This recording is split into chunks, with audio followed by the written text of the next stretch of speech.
오늘 이 시간은 근심하지 말라, 근심하지 말라는 제목으로 말씀의 은혜를 나누겠습니다. 앞에 그림을 보십시오. 이 그림의 제목이 뭔지 아시죠? 뭡니까? 최후의 만찬이죠. 레오나르도 다빈치라는 사람이 그린 최후의 만찬이라는 그림입니다. 이번 주간이 오늘이 종려주일이고 이번 주간이 예수님 십자가 달리시는 고난주간입니다. 이 최후의 만찬은 십자가 달리기 전날 밤 목요일 저녁 식사 자리를 표현한 것입니다. 자, 그런데 제자들의 표정을 보십시오. 밥을 먹고 있는 것도 아닙니다. 지금 밥 먹고 있는 사람 아무도 없죠? 또 웃거나 즐거워하는 사람 아무도 없습니다. 어떻게 하고 있습니까? 서로 삼삼오오 모여가지고 웅성웅성하고 있어요. 서로. 그리고 이 몇 명의 제자들은 예수님한테 따지듯이 손가락을 펴들고 말이죠. 예수님께 따지듯이 질문하는 그런 상황이에요. 그래서 이 레오나르도 다빈치가 이 최후의 만찬을 그릴 때에 어떤 의도로 그렸느냐. 예수님께서 십자가에 달려서 제자들 곁을 떠난다고 하니까 근심에 쌓인 제자들의 심리적인 그런 것들을 표현한 그림이 이 그림이에요. 그러니까 이 그림은 그렇게 좋은 장면을 묘사한 것은 아닙니다. 그러니까 지금 제자들은 이 그림에서 드러나고 있듯이 근심하고 있어요. 왜 근심하느냐? 예수님께서 말씀하십니다. 요한복음 13장 21절에 예수께서 이 말씀을 하시고 심령이 괴로운 중에 증언하여 이르시되 내가 진실로 진실로 너희에게 이르노니 너희 중에 하나가 나를 팔리라. 너희 중에서 누가 나를 판다. 그러니까 웅성웅성하는 거죠. 누가 판대? 누가 예수님 판대? 그래서 근심하고 있고, 두 번째는 33절에 보시면 작은 자들아 내가 아직 잠시 너희와 함께 있겠노라. 너희가 나를 찾을 것이나 일찍이 내가 유대인들에게는 내가 가는 곳에 올 수 없다고 말한 것 같이 지금 너희에게도 이르노라. 내가 가는 곳에 너희가 못 온다 얘기하는 거예요. 그러니까 예수님 도대체 어디를 가시길래 우리가 예수님 곁에 못 간단 말입니다. 예수님께서 누가 나를 판다고 하지, 내가 가는데 너희는 못 온다고 하지. 그러니까 제자들이 근심을 하고 있는 거예요. 서로 웅성웅성하고 있는 거죠. 제자들은 이제 예수님이 로마를 물리치고 유대의 왕이 되면 자기들이 한 자리씩 할 거라고 기대하고 있는데 예수님의 그 의도와는 전혀 다른, 제자들의 의도와는 전혀 다른 말을 예수님이 하시니까 근심하고 있는 겁니다. 그래서 예수님은 이 제자들이 근심하고 있다는 것을 봐도 알죠. 딱 아신 거예요.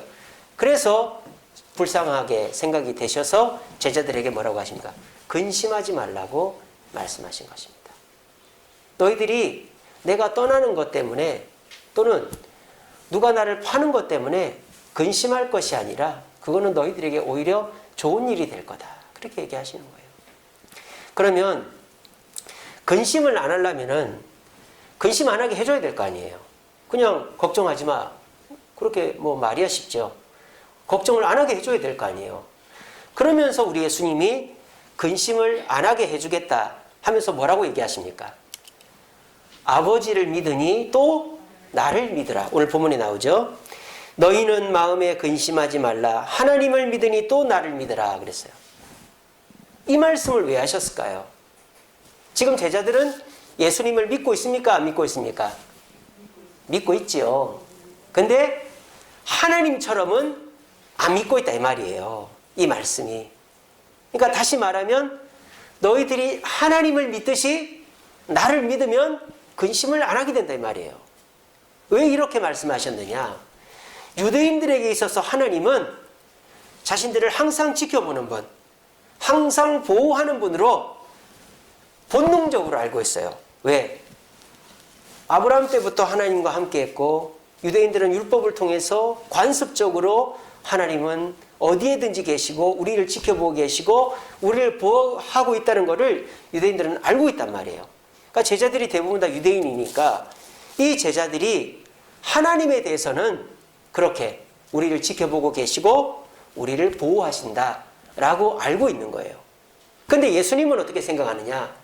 그냥 우리보다 조금 똑똑한 선생님 또는 기적을 베푸는 선지자쯤으로 이해하고 있으니까 예수님이 떠나면 우리는 두려워할 수밖에 없고 예수님은 우리를 항상 지켜보지 못한다라는 그런 한계의 생각을 갖고 있는 것이죠. 그래서 예수님은 지금 너희들이 하나님을 믿듯이 하나님이 항상 지켜보고 계시고 하나님이 항상 너희들을 도와주는 것처럼 나도 그런 존재라는 것을 믿으면 근심이 없어진다라고 말씀하고 있는 것입니다. 오늘날도 근심이 많은 시대입니다. 코로나 때문에도 그렇고 경제적으로도 그렇고 앞날이 예측이 안 되잖아요. 코로나가 언제 끝날지, 경기가 좋아질지, 또 내가 어떻게 될지 예측이 안 되니까 불안하죠. 여러분, 사람이 느끼는 공포 중에 최고의 공포는 귀신이 아닙니다. 괴물이 아닙니다. 무지입니다. 아무리 무서운 공포영화, 아무리 무서운 괴물이 나와도요, 결말을 알면 무서워하지 않아요. 쟤는 죽는데, 쟤는 끝까지 산대. 이러면 그건 공포영화가 아니고 그냥 액션 영화죠. 근데요, 공포영화는 결말을 모르고 바로 앞에 일어날 일이 뭔가를 모를 때 공포심을 느끼는 거예요. 그게 사람입니다. 우리가 왜 근심합니까? 내가 5분 앞을 모르고 내 앞날이 어떻게 될지를 모르니까 우리가 근심할 수밖에 없다라는 것입니다.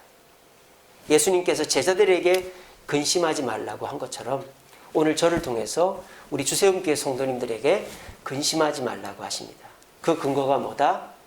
하나님이 여러분들을 지켜보고 계시고 여러분들을 보호하듯이 우리 예수님도 여러분들을 지켜보고 보호하고 계시다는 사실을 믿으면 우리는 근심하지 않을 수 있다는 사실을 기억하시기 바랍니다. 여러분, 우리 곁에 있는 사람은 떠나는 사람도 있어요.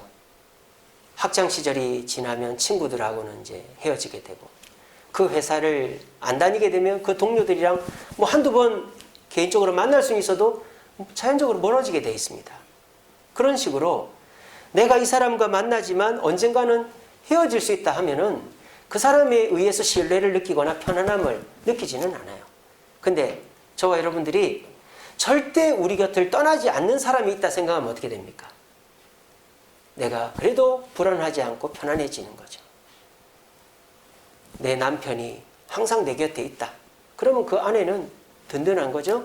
내 아내가 내가 중풍에 걸려 쓰러지고 내가 직장을 잃어도 내 옆에 있다. 그러면 그 남편은 열심히 일하는 거예요.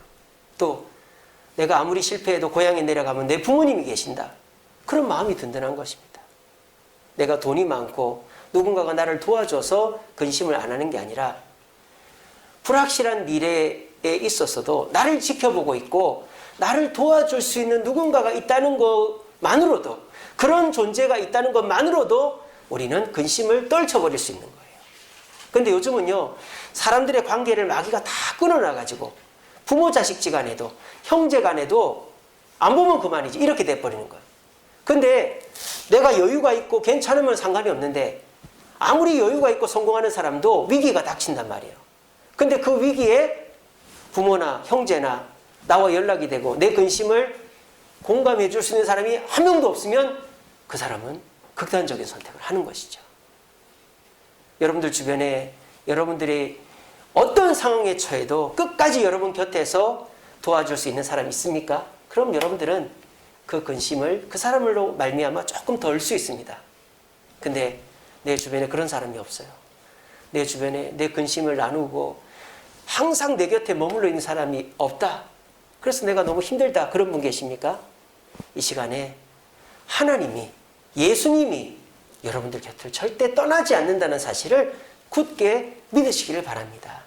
그거를 믿는 분은 어떤 두려움이 와도 그 두려움에 사로잡히지 않습니다.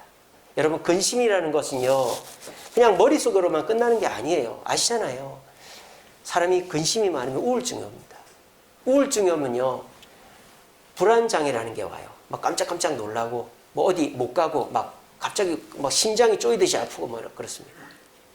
그래서 사람이 근심이 많으면 우울증이 오고 불안장애가 오고, 그게 또 시간이 지나면 몸으로 나타나죠. 소화가 안 되고, 머리가 아프고, 몸이 굽고, 잠이 안 오고, 신체적으로 문제가 생깁니다. 그리고 난 다음에 어떻게 됩니까? 판단력이 흐려지는 거죠. 그래서 에이 모르겠다. 자식도 중요하고 가정도 중요하지만 내가 살아야지. 포기해버리고 그냥 산으로 들어가는 사람들, 자연인이다 보면 많이 나오죠. 불안하고 염려가 되니까 그 근심을 나눌 사람이 없으니까 결국 혼자 지고 있다가 산으로 포기하고 들어가 버리는 거예요. 또 어떤 사람은 잘못된 일에 손을 대는 거죠. 이렇게 하면 돈을 많이 번대. 다단계에 손을 대고 사기에 손을 대고 투기에 손을 대고, 그래서 있던 돈도 다 날리고 사돈의 8촌 돈 끌어다가 했는데 또 다 날려가지고 결과적으로 사람관계도 다 끊어지고, 그래서 결국 극단적인 선택하는 사람들이 있잖아요. 이게 뭡니까? 근심은 해결해야지 가만히 놔두면 더 큰 문제가 된다는 것입니다. 근데 지금 다 근심하고 있는 이 시기에 내 근심을 그 사람한테 떠넘길 수가 없잖아요. 지금 남편도 근심이 있고 아내도 근심이 있고 자녀들도 근심이 있고 근심이 없는 사람이 없어요. 그러니까 내가 고민을 얘기해도 그 고민을 들어줄 여유가 사람들이 없다 이 말입니다. 그럼 우리가 어떻게 해야 될까요? 그냥 내 고민 나 혼자 싸질머지고 그냥 그 근심에 빠져 있어야 될까요? 그렇지 않다는 것입니다. 여러분들의 근심, 어떠한 근심, 얼마의 근심, 또 여러분들이 정말 이거는 하나님께 절대 얘기하면 안 돼, 그런 문제와 근심이라 할지라도 우리 하나님은 언제 어디서나 들으시고 여러분들의 그 근심을 다 해결해 주는 줄로 믿으시기를 바랍니다. 그렇게 하면 우리는 우리의 근심을 덜어낼 수 있어요. 그래서 우리 예수님께서 예수님 떠난다고 하고 또 너희들가 나를 판다고 했을 때 근심하는 제자들에게 하나님을 믿듯이 나를 믿으면 너희들 그 근심에서 벗어날 수 있다라고 말한 것입니다. 자, 그리고 난 다음에 예수님이 내가 왜 너희들을 떠나는지를 얘기하시죠. 뭐라고 얘기하십니까? 내 아버지 집에 거할 곳이 많도다. 그렇지 않으면 너희에게 일렀으리라. 내가 너희를 위하여 뭐를 예비하러 간다? 거처를 예비하러 간다 그랬습니다. 거처, 어떤 장소, 공간을 말하죠. 자, 그러면 이 거처는 어딜까요? 우리가 보통 천국이라고 합니다. 천국. 궁극적이고 아주 넓은 의미로 보면 천국이죠. 천국. 근데 천국은 죽어야 가는 데잖아요. 아직 한참 남았잖아요. 근데 예수님께서 천국을 준비하러 가니까 너희들 근심하지 말라면 이건 너무 무책임한 것 같아요. 그래서 이 본문을 자세히 보면 이 거처가 천국만을 말하는 것은 아니라는 걸 알 수 있습니다. 우리 예수님이 그 다음에 뭐라고 하십니까? 3절에 보시면 가서 너희를 위하여 거처를 예비하면 내가 다시 와서 너희를 내게로 영접하여 나 있는 곳에 있게 하겠다라고 말씀하셨습니다. 이 말씀의 뉘앙스는 죽어서 가는 거처라기보다 너희들이 살아생전에 이 거처로 와서 근심을 이기고 편안을 얻을 수 있는 거처를 내가 만든다는 뜻입니다. 그리고 예수님이 뭐라고 하십니까? 6절에 보시면 내가 곧 길이요 진리요 생명이다 그랬습니다. 이 거처는 나를 통해서 올 수 있는 곳이다. 그렇게 얘기하신 것이죠. 그래서 우리가 예수님이 근심하지 않게 하기 위해서 준비해 주시는 거처는 궁극적으로는 천국이 되겠지만 예수님께서 지금 말씀하시는 것은 교회다. 우리는 그렇게 봅니다. 많은 목사님들도 또 주석에도 그렇게 나와 있습니다. 그래서 예수님은요, 너희들이 내가 잠시 너희들과 3일 떠난다고 해서 근심하지 마라. 내가 다시 3일 후에 부활하여 돌아오면 너희들이 하나님을 만나고 성령의 은혜를 체험할 수 있는 거처를 준비해 줄 것이다. 그리고 그 거처에 오려면 길이요 진리요 생명인 나를 통하여야만 올 수 있다라고 말씀하고 계시는 것입니다. 그러므로 저와 여러분들이 근심을 떨쳐버릴 수 있는 유일한 공간은 바로 교회다라는 것이죠. 오늘 여러분들은 교회에 나오셨습니다. 제가 여러분들한테 교회에 나오면 근심이 벗어진다라고 말씀드렸습니다. 그럼 목사님, 교회에서 뭘 어떻게 해주길래 근심이 벗어난단 말입니까? 제가 겪고 있는 이 물질적인 문제를 교회에서 해결해 줍니까? 제 몸을 낫게 해줍니까? 아니면 제 자녀의 문제를 해결해 줍니까? 그래서 제 근심을 없애준단 말입니까? 그거 아니죠. 교회가 여러분들의 근심을 해결해 주는데 어떻게, 무엇으로 해결해 주는지는 구체적이지 않아요. 아니, 그러면 그거 뻥이네요. 그거 되지도 않는 얘기네요. 그냥 하는 말 아닙니까? 그렇게 할 수 있겠죠. 근데 여러분 가만히 보세요. 우리가 한동안 못 만나던 친구를 만나러 가요. 그러면은 그 친구를 만나러 가는 과정에서 또 그 친구를 만날 동안 우리의 마음이 어떻죠? 기쁩니다. 기대가 되고 마음이 편안해지고 만나고 나서도 마음이 행복해요. 근데 그 친구가 내 근심을 해결해주고 실질적으로 나한테 도움을 준 무언가가 있습니까?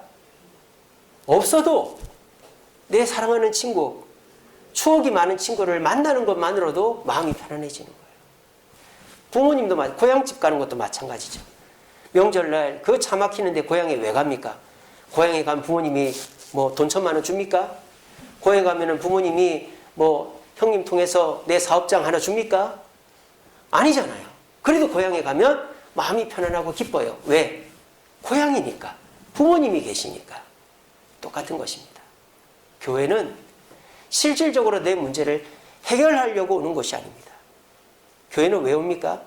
나를 사랑하는 분이 계시기 때문입니다. 하나님이 계신 곳이기 때문이죠. 우리가 세상에서 하나님 만나기가 쉽지가 않아요. 물론 집에서 기도하고 개인적으로 경건생활하면 하나님 만날 수 있겠지만 그게 쉽지가 않단 말이에요. 근데 우리가 이렇게 교회에 와서 예배드리고 기도하면 하나님이 먼저 오시고 우리를 만나주십니다. 그뿐입니까? 하나님은 우리에게 성령을 통해서 힘을 주시고 지혜를 주셔서 당장 내 문제를 해결해 주진 않지만 내 마음의 근심을 없애주시고 성령을 통해 지혜와 능력을 주셔서 내 스스로 그 근심거리를 해결할 수 있게끔 해주신단 말입니다. 그래서 우리는 매 주일마다 교회를 와야 되는 것입니다. 오늘 여러분들 교회를 오셨습니다. 이 교회는 그냥 세워진 것이 아닙니다. 예수님께서 십자가를 지시고 목숨을 내어놓으셨기 때문에 세워진 곳이 이 교회입니다. 그러니까 이 교회는 예수님의 피값으로 산 교회, 예수님의 생명과 바꿔지는 그런 동등한 권능과 힘을 갖고 있는 것이 이 교회다라는 것입니다.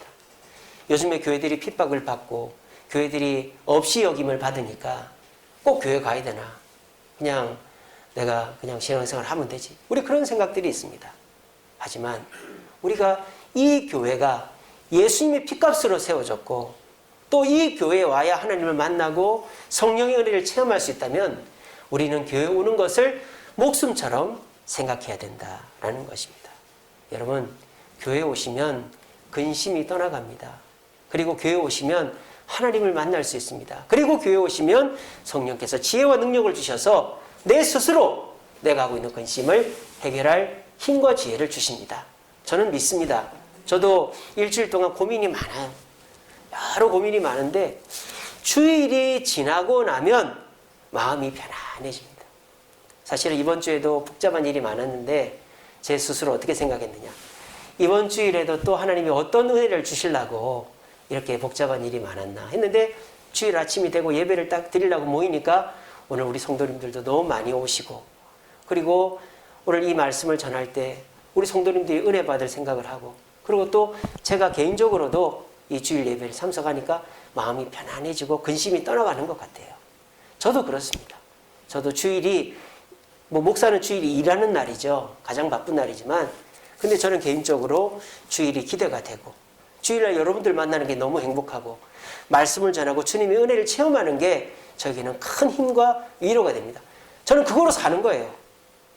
만약에 제가 주일 없이 산다 그러면 저는 아마 간암 걸려 죽었을 것 같아요. 그래도 주일마다 여러분들 만나서 같이 사랑을 나누고 예배 드리고 말씀의 은혜 받고 여러분 설교를 제가 하지만 저도 그 설교의 은혜 받거든요. 그래서 그렇게 이 주일이 저한테 있으니까 제가 그나마 지금까지 힘들었다가 회복되고 힘들었다가 회복되고 힘들었다가 회복되고 이렇게 되는 것 같아요. 제 개인적으로도. 여러분들도 그러시죠? 그러니까 길을 쓰고 교회를 나오시려는 거 아닙니까? 우리 모두가 그런 분들이라고 믿어요. 우리 주세훈교회 성도들은 정말 교회 오고 싶어하고 저를 보러 오는 게 아니라 정말 하나님을 만나고 싶고 성도들 서로 보고 싶어서 교회 오고 싶어하는 분들이라고 저는 믿습니다. 여러분, 우리의 근심을 이기는 방법은 돈이 조금 늘고 내 문제가 해결되는 게 아니라 매주일 교회 오는 겁니다. 그리고 일주일 동안에 고민이 있을 수 있어요. 문제가 있을 수 있어요. 교회 온다고 해결되는 건 아니에요. 하지만 교회를 오면 마음의 위로가 있고 왠지 모르게 마음이 편안해지고 기뻐지고, 그래서 교회에서 그 힘 받고 또 세상으로 나가서 일주일 또 힘들게 살다가 또 교회 와서 위로받고 근심을 떨쳐내고 이렇게 사는 거죠. 그렇게 살면요, 절대 우리가 잘못될 일이 없습니다. 마귀의 게임에 넘어갈 일이 없고요, 우울증 걸릴 일이 없고요, 하나님의 은혜 가운데서 그래도 밑으로 내려가지 않고 조금씩이라도 올라갈 수 있는 삶을 살게 되는 겁니다. 저는 믿습니다. 근데 교회가 도대체 나한테 뭘 해주길래 내 근심이 없어지고 내가 편안해진단 말이냐, 그거에 대해서 저는 설명을 못합니다. 하지만 제 경험적으로 일주일 동안 너무 힘들어도 교회 오고 예배 드리고 성도님들 만나고 나면 새 힘이 나더라고요. 그리고 또 일주일을 버티고 또 주일날 예배 드리고 하나님 만나고 여러분들 만나면 또 새 힘이 나고, 그렇게 일주일 단위로 새 힘을 얻으니까 지금까지 제가 이렇게 간암 안 걸리고 멀쩡하게 살아있는 것입니다.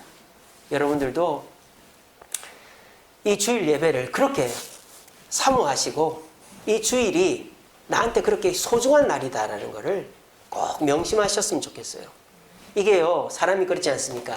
건강할 때에는 건강이 중요한지 몰라요. 20대, 30대 때는 먹어도 살 안 찌고 운동 안 해도 건강하니까 몰라요. 근데 40대 넘어가면은 이게 몸이 계속 이제 망가지고 처지니까 그때 가서는 사람이 건강을 찾으려고 하는 거죠. 그리고 암이라도 한번 걸리고 뭐 어디 풍이라도 한번 오면은 그때 가서는 술, 담배 다 끊고 그 좋아하던 음식들도 안 먹고 뭐 그렇게 되는 것이죠. 그러니까 사람이 건강할 때, 좋을 때 자기를 관리를 해야 되는데 그때 가서 후회하는 것입니다. 여러분들이 지금은 이렇게 교회를 부모님 때문에 또는 뭐 주변 사람들 눈치 봐서라도 교회를 꼬박꼬박 나오고 예배를 드리니까 이 예배가 큰 의미가 없는 것 같지만, 근데 이 예배를 못 나올 때가 있단 말이에요. 그럴 때 확 느끼는 거죠. 아, 내가 그래도 일주일에 한 번이라도 교회 가서 예배 드릴 때 내가 그래도 엇나가지 않고 마음을 지키고 하나님의 은혜를 받았구나. 우리 정인이가 이제 4월 초부터 배를 탑니다. 3개월 실습을 해야 돼요. 그러면은 정인이가 교회를 오고 싶어도 못 와요. 그래서 지금 이제 2시 예배를 꼬박꼬박 오고 있거든요. 이제 정인이도 배를 타보면 이제 느끼겠죠. 아, 내가 그때 교회 갈 때가 좋았다. 우리 지금 승혁이, 준혁이가 군대 가 있습니다. 교회를 못 가요. 코로나 때문에. 교회를 안 데려간대요. 그러니까 승혁이, 준혁이도 통화를 해보면 교회 가고 싶다고 그래요. 저한테 전화가 와요. 요즘 휴대폰이 다 있으니까 목사님하고 통화를 몇 번 했어요.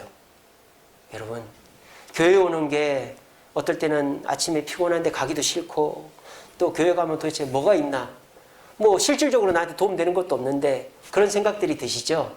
근데 건강 잃어보면 건강할 때가 소중하다는 걸 아는 것처럼 이빨이 하나 빠져보면 어금니가 얼마나 소중한가를 우리 이정숙 권사님 요즘에 알고 계실 겁니다. 예, 빨리 이빨을 다시 하시기 바랍니다. 그런 것처럼 우리가 이 주일 예배를 습관적으로 나오면 가기 싫다 이러지만, 내가 정말 이 예배를 못 나오고 못 나와서 내 마음이 불안하고 내가 나올 때 은혜를 못 느끼면 그때 가서 후회해봐야 늦다 이 말입니다. 여러분, 주님이 예비하는 거처는 궁극적으로는 천국이지만 오늘 이 시대에는 교회입니다. 이 교회가 예수님의 핏값으로 십자가로 세워진 교회입니다. 그러므로 이 교회 실질적으로 나한테 돈을 주고 문제를 해결해 주진 않지만 일주일에 한 번이라도 이 교회에 나와서 예배 드리는 것만으로도 하나님은 나에게 근심을 떨쳐버리게 하시고, 그리고 성령의 은혜를 주셔서 지혜와 능력 가운데 내 근심을 내가 스스로 해결할 수 있는 힘을 주시는 것입니다. 우리 모두 이걸 굳게 믿으시고 주일 성수 우리가 목숨과 같이 여겨서 주일마다 주님께 나와 근심을 떨쳐버리는 저와 여러분들 되시기를 간절히 바랍니다. 아멘. 자, 그러면 이제 모두가 교회를 나왔어요. 그래서 주님께 나왔는데 이 중에는 교회를 나와서 저처럼 말씀 듣고 예배드리고 성도 만나고 난 다음에 기쁨이 회복이 되고 또 마음이 편안해져서 돌아가는 분도 계세요. 근데 어떤 분들은 오나 안 오나 똑같은 분들도 계세요. 교회를 가도 내 근심은 똑같고 안 가도 똑같고 그런 분들이, 그건 어떤 차이가 있을까요? 오늘 21절 한번 보면 이런 말씀이 있습니다. 나의 계명을 지키는 자라야 나를 사랑하는 자니 나를 사랑하는 자는 내 아버지께 사랑을 받을 것이요 나도 그를 사랑하여 그에게 나를 나타내리라. 자, 일단은 교회에 오는 것 자체가 중요합니다. 교회에 오는 것 자체가 중요합니다, 여러분. 뭐 교회 와서 졸다 가고 뭐 교회 와서 그냥 중간에 왔다 중간에 가고 이래도 어쨌든 교회 오는 거는 최고로 잘하는 거예요. 교회 오는 거가요 얼마나 힘든지 몰라요. 여러분들은 그냥 오죠. 마귀가 방해하면요 교회 오는 게 얼마나 힘든지 몰라요. 안 오던 사람이 교회 오려고 그러면 너무 힘이 들어요. 막 갑자기 안 생기던 일이 생기고 몸이 아프고 또 마음이 막 불안해요. 나 교회 가서 뭐 안 좋아지면 어떡하지? 또 어떤 분은 실질적으로 몸이 아파요. 예배 드리고 갔는데 머리가 깨질 듯이 아프고 나 교회 못 가겠다 이런 분도 계세요. 이런 것처럼 우리는 교회를 매주 오니까 괜찮은데 어쨌든 교회를 오는 것 자체는 저는 정말 잘하시는 거라고 봅니다. 근데 이왕 교회를 올 거면 교회에 와서 근심을 떨쳐버리고 성령의 은혜로 세임을 얻고 가야 될 거 아니겠습니까?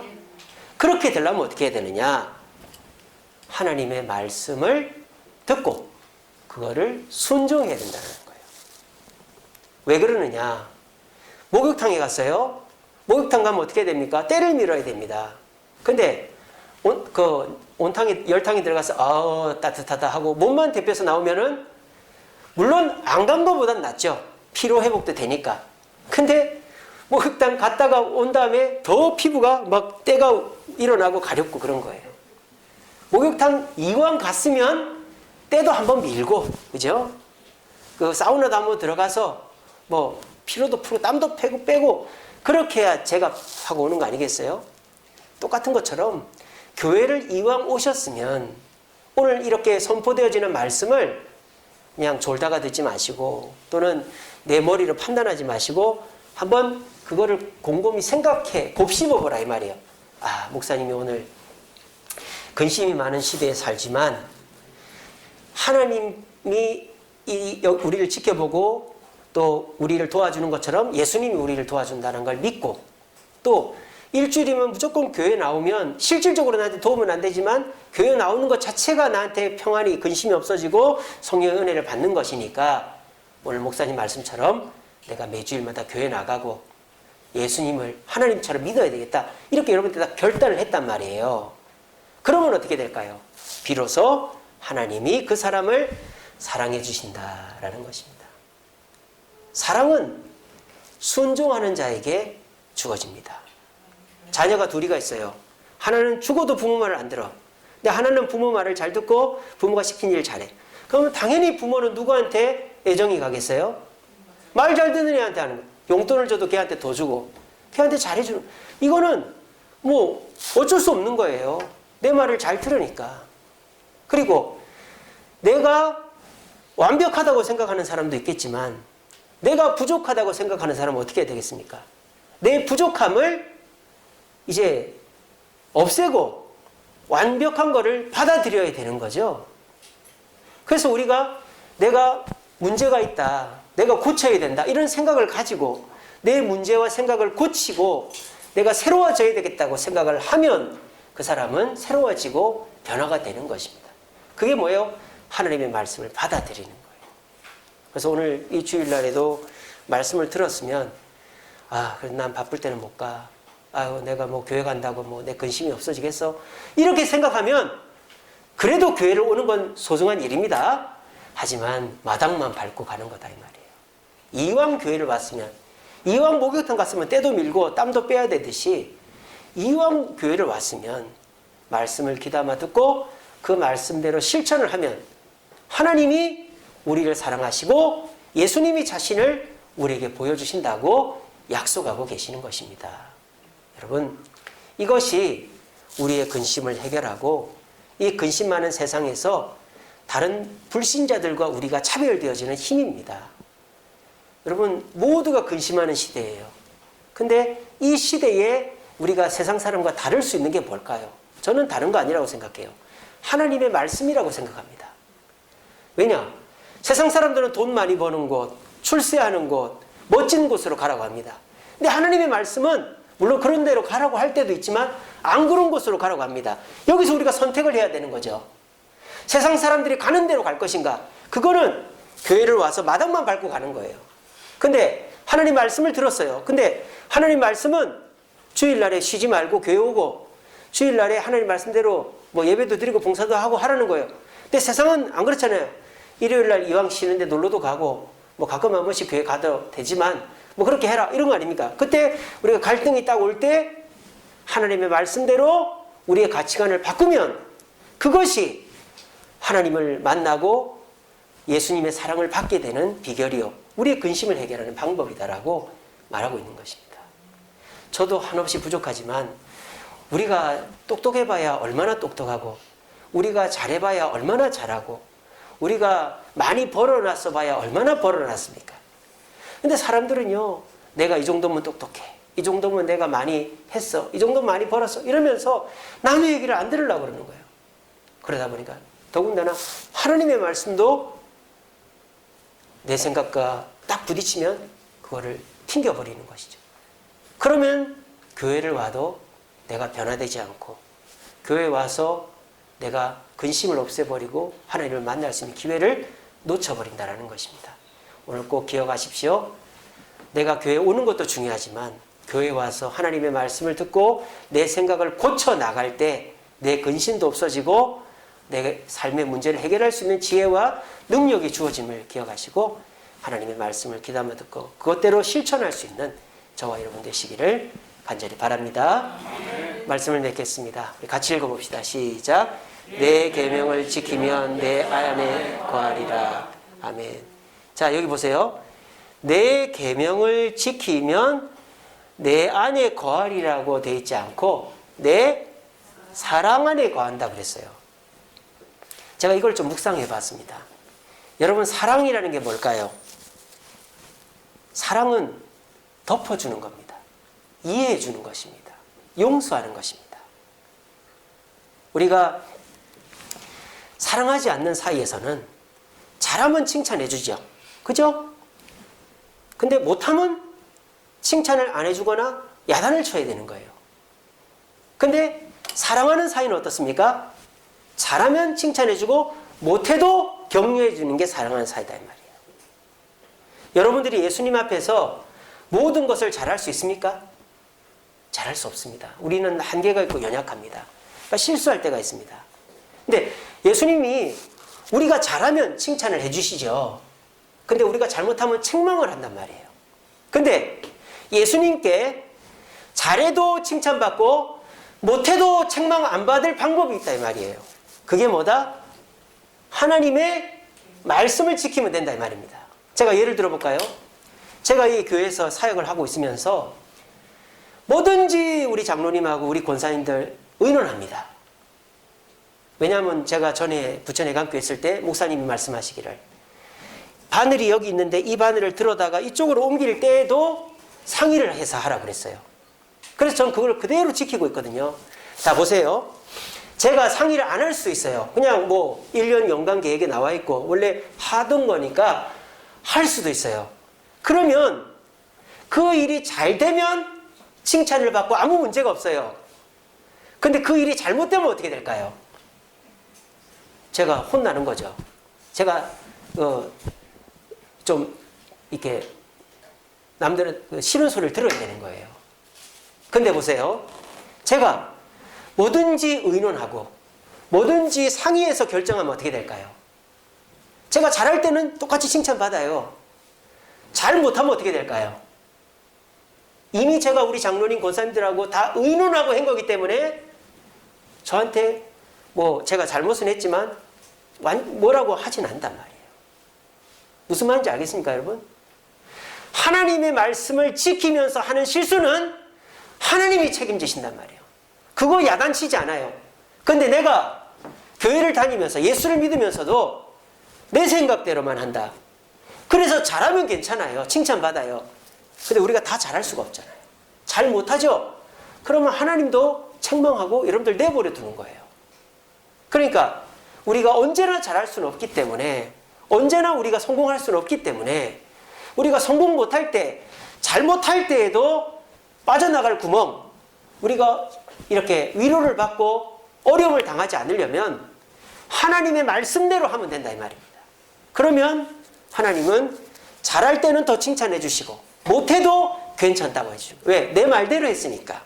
이게 근심하지 않는 방법입니다. 여러분들 보세요. 어떤 일을 딱 하는데 내가 욕심이 있어요. 그래서 내 욕심대로 하고 싶어.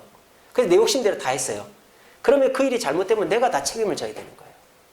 근데 내가 욕심이 있지만 서로 의논하고 상대방의 말을 들어서 그 일을 하면 그 일은 우리의 책임이 되는 겁니다. 그러니까 내가 욕을 안 먹어도 되는 거예요. 저는 그렇게 지금 교회에서 사역하고 있고, 그래서 우리 장로님이나 권사님들이 저한테 그렇게 저를 힘들게 하지 않아요. 저는 편안하게 목회하고 있습니다. 교회 건축도 뭐 다 의논하고 하니까 제가 별로 뭐 힘든 일이 없어요. 그래서 저는 하나님과 우리 사이도 똑같다고 생각합니다. 누가 우리를 힘들게 할까요? 하나님이 힘들게 하는 게 아니라 내가 힘들게 하는 거예요. 내가 하나님하고 상의하지 않고 하나님이 일로 가라는데 내가 일로 가니까 일로 가서 잘 되면 상관이 없어요. 근데 일로 갔는데 잘 못됐단 말이에요. 그때 가서 하나님한테 원망하는 거예요. 하나님 왜 나 안 보호해 줍니까? 왜 나 안 도와줍니까? 자기가 하나님 가라는 대로 안 간 거를 생각 안 하고 말이죠. 그러니까 우리가 사랑 안에, 하나님의 사랑으로 문제가 있어도 책망받지 않고 하나님의 보호를 받으려면 하나님의 말씀을 지켜야 된다라는 것입니다. 그렇게 하면 우리는 잘 돼도 좋고 못 돼도 어려움을 당하지 않는 것입니다. 이것이 근심 많은 세상에서 근심거리가 있어도 근심하지 않으면서 살아갈 수 있는 비결이다. 저는 그렇게 믿습니다. 여러분, 우리는 한 치 앞을 모르는 인생을 삽니다. 그렇기 때문에 근심을 안 할 수가 없습니다. 근데 하나님은 처음부터 끝까지 우리의 미래를 다 알고 계신 분입니다. 그 하나님께 우리의 인생을 맡기고 그 하나님의 말씀에 우리가 순종하면 그 하나님이 우리를 하나님 안에 거하게 하심으로 잘 돼도 기뻐하고 못 돼도 두려워할 일, 근심할 일이 생기지 않게 된다는 것입니다. 이번 한 주간 예수님께서 십자가에 달리시는 고난주간입니다. 특별히 이번 한 주간 동안 여러분들이 근심하고 있는 이것들을 주님께 맡겨보시기 바랍니다. 그리고 우리 주님께서 나와 함께 하시고 내가 주님과 함께 주님의 말씀을 지키면 내가 잘 돼도 좋고 못 돼도 주님이 책임지시니까 나는 걱정할 것이 없다. 이 믿음을 회복할 수 있는 시편 119편 18절 말씀에 나의 눈을 열어 기이한 것을 보게 해달라고 그랬어요. 하나님의 계명을 지키면 우리의 눈이 열립니다. 남들은 다 근심이라고 말하는 게 근심이 아닌 게 되고 남들은 망하는 길이 아닌 것이 되는 겁니다. 이것은 주님 안에, 주님의 사랑 안에 거할 때만 가능한 일입니다. 이번 한 주간 동안 주님의 사랑 안에 거하심으로 근심을 떨쳐버리시고 평안과 기쁨과 위로로 살아갈 수 있는 저와 여러분 되시기를 간절히 바랍니다. 우리 찬양하겠습니다.